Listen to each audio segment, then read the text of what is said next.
Este es un espacio público de Saro. En él compartimos notas, producto de discusiones en nuestros foros. Como siempre, sin temor a la llamada incorrección política. Una breve dosis de Saro, pero en negro intenso. Hola, soy Luciana, y en este espacio de Saro compartiré con ustedes las notas más importantes del foro de la semana pasada. ¿El tema?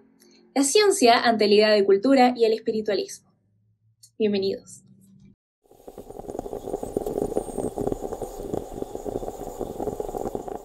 Si bien la relación entre los términos ciencia y cultura ha sido abordada en más de una ocasión, el vínculo entre cultura y espiritualismo requiere, a nuestro parecer, un tratamiento especial, conjugado al vínculo anterior, del que se desprende una serie de implicaciones de notable valor. Vamos en principio por la definición de ciencia con la que trabajamos, basada sobre todo en el materialismo filosófico de Bueno. Así entendemos por ciencia a una construcción humana racional de carácter operatorio, que por medio de categorías gestiona sistemáticamente conocimiento. Esta definición permite una clasificación concienzuda de disciplinas científicas, distinguiéndolas de las que no lo son, de forma mucho más efectiva que, por ejemplo, la que brinda el materialismo de Mario Bunge. El caso es que por esta cabe otorgar el carácter de ciencia a la Mariología, el estudio en torno al culto a la Virgen María, o a la Angelología, referente a los ángeles, donde no hay ninguna imagen de rigor.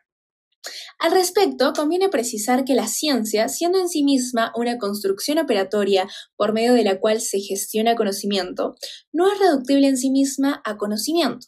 Hacerlo implicaría hacerla pasar por una simple colección o cuanto más, como una suerte de destino tipo repositorio.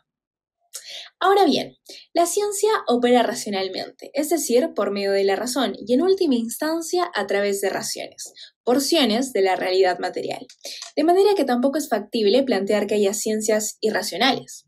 Es muy distinto hablar de ciencias que aborden fenómenos irracionales que plantear que hay ciencias de lo desconocido, del inconsciente, por ejemplo. No es casualidad que buena parte de los psicoanalistas prefieran advertir del carácter no científico de su disciplina, llegando incluso a clasificarla como experiencia, en claro extremo de falta de rigor. Por otro lado, de este mismo racionalismo se desprende que las ciencias se ocupan cada una de un campo determinado de estudio, reconociendo en él los materiales que les son propios. Para profundizar al respecto, sugerimos visitar los textos de Gustavo Bueno, en particular su teoría del cierre categorial. De lo dicho, se desprende una serie de implicaciones, todas estas de nuestro interés como estudiantes, antes aún de llegar al asunto de la cultura. En el bachillerato, por ejemplo, se tiene una asignatura de nombre Teoría del Conocimiento. La asignatura suele ser confundida con epistemología, cual es el corte generalmente empleado en universidades. Sin embargo, la epistemología plantea el conocimiento desde la perspectiva del sujeto, lo que en última instancia lo relativiza, derivando en un abanico de teorías que plantean finalmente que la razón es dudosa y que no es posible un conocimiento fiable. Por otro lado, pretender que exista en efecto una teoría del conocimiento implicaría adoptar la primera de las reducciones que descartamos. Revisada la bibliografía del Bachillerato Internacional, queda más o menos claro que su teoría no definida fluctúa entre epistemología y filosofía del conocimiento, perspectiva esta que preferimos. Un problema enorme del enfoque epistemológico es que si uno asume que cada individuo es único, y sí que lo hace, ningún conocimiento universal es posible, y todo conocimiento es relativo, o falso conocimiento. Desde este enfoque, lo más lejos que se llega, pero muy pronto, es a la especulación, una operación por medio de la cual no es posible afirmar nada, ni proponerlo siquiera con un índice de acierto considerable, no al margen de intereses subjetivos. Y de esto se desprende el rollo machacante del poder, el chisme de que todo es texto, etc. Lo cierto es que es objeto de especulación todo en cuanto se supone más allá de las categorías propias de las ciencias, y es posible suponer lo que sea, sobre todo en contra de la razón.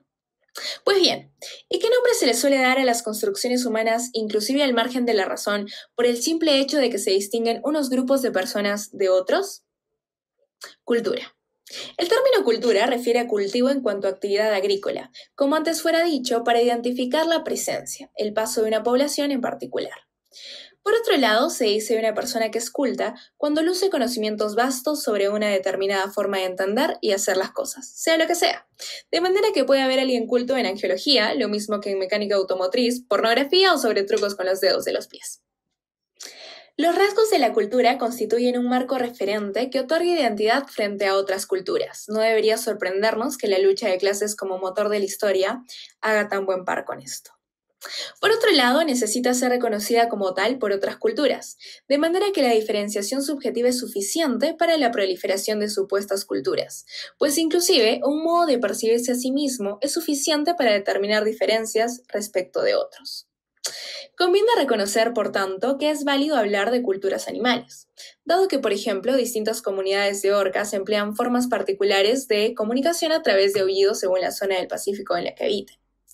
Asuntos como el de la apropiación cultural, entre otros, no son sino manifestaciones espectaculares de histeria identitaria, postergada toda razonabilidad, lejos de pensamiento científico.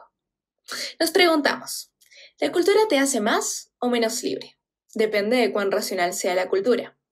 ¿Es posible vivir al margen de una cultura? No, aunque su origen y normativa solo dependan de tradiciones y costumbres, insistimos, al margen de la razón. Una cultura es una agremiación, una aglomeración de personas a las que debido a su simple planteamiento otorga el rango, literalmente, de comunidad. Ahora bien, toda comunidad requiere para sobrevivir una organización, en términos lo más simples posible, distribución de funciones por áreas y categorías. Los criterios normativos a partir de los cuales se realiza esta administración de la libertad, es decir, el gobierno de las fuerzas al interior del organismo, suelen ser denominadas políticas organizacionales. Se entiende, por tanto, que estas, más que normas, son en sí mismas fuentes normativas en tanto y cuanto determinan el carácter orgánico del conjunto, distinto de los demás. Así, es mucho más inteligente hablar de políticas organizacionales que de cultura organizacional, pero se entiende la facilidad con la que se intercambian estos términos, sobre todo en la administración de empresas. ¿Qué hay, por otra parte, del patrimonio cultural? Patrimonio proviene de las raíces latinas patris, padre, y onium, bienes legados.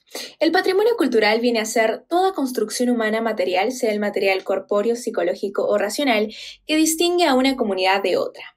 Y es claro que se suele tratar de material psicológico, dada la apelación general a la autopercepción, cuyo mejor ejemplo es el nacionalismo. Pero así como es preferible hablar de política organizacional que de cultura organizacional, también es más inteligente hablar de materiales de tipo racional que de tipo psicológico, en cuanto a patrimonio particular de los hombres, en franca relación a sistemas de gobierno. En efecto, la razón desarrollada por el hombre constituye en sí misma su más importante patrimonio. Hablar de razón implica referir a la forma en la que se opera por razones de la realidad, a la forma en que entendemos opera la realidad misma, al margen de la percepción de unos u otros individuos en particular.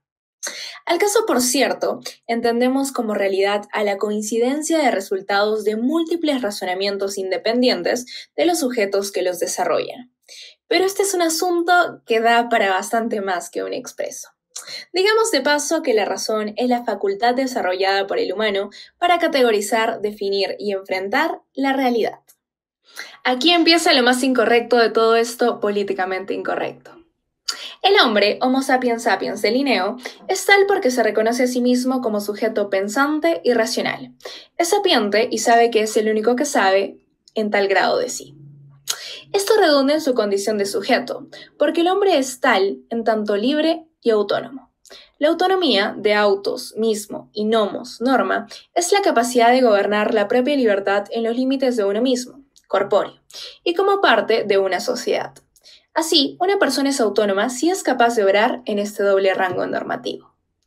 Por otro lado, tenemos al salvaje, tanto animal como un animal humano, digamos.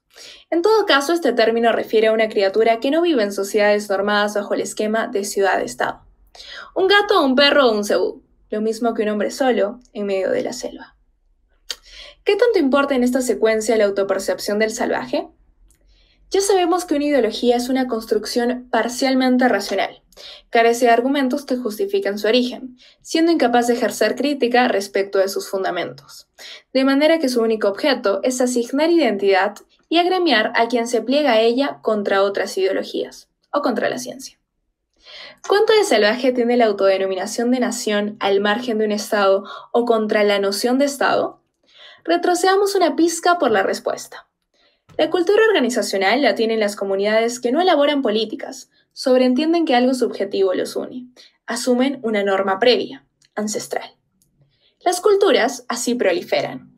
Pesa lo suyo el deseo del humano de diferenciarse de la mayoría e identificarse con otros. Y en respaldo de este impulso, pues la llamada multiculturalidad. Irónico. Los frentes multiculturales suelen denunciar fascismo, discriminación racial, étnica y, por supuesto, cultural. Pero resulta que en sí mismo su enfoque se relaciona con el determinismo biológico.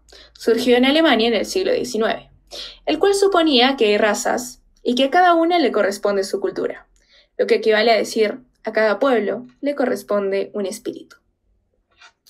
Si el espíritu es identificado como el respiro que le da vida a algo y lo hace lo que es, la manifestación de la gracia que habita en uno y lo hace único como hijo de Dios, la voz de la supraconciencia humana que nos hace conscientes de que somos individuos, si se simboliza con una paloma mensajera de los cielos, y o con lenguas de fuego encima de la cabeza con el respectivo don de lenguas, pues hablamos de una voz que reemplaza la razón. En este sentido, pensamiento anticientífico. ¿Cabe afirmar que una cultura es necesariamente espiritista? Lo cierto es que cada cultura tiene su propio espiritismo. ¿Y cómo agrupamos a todo el mundo al margen de su cultura? Sencillo, con el término humanidad. Todos somos iguales, en espíritu, por ser seres humanos. Y así se cierra el círculo, de momento, claro. Gracias.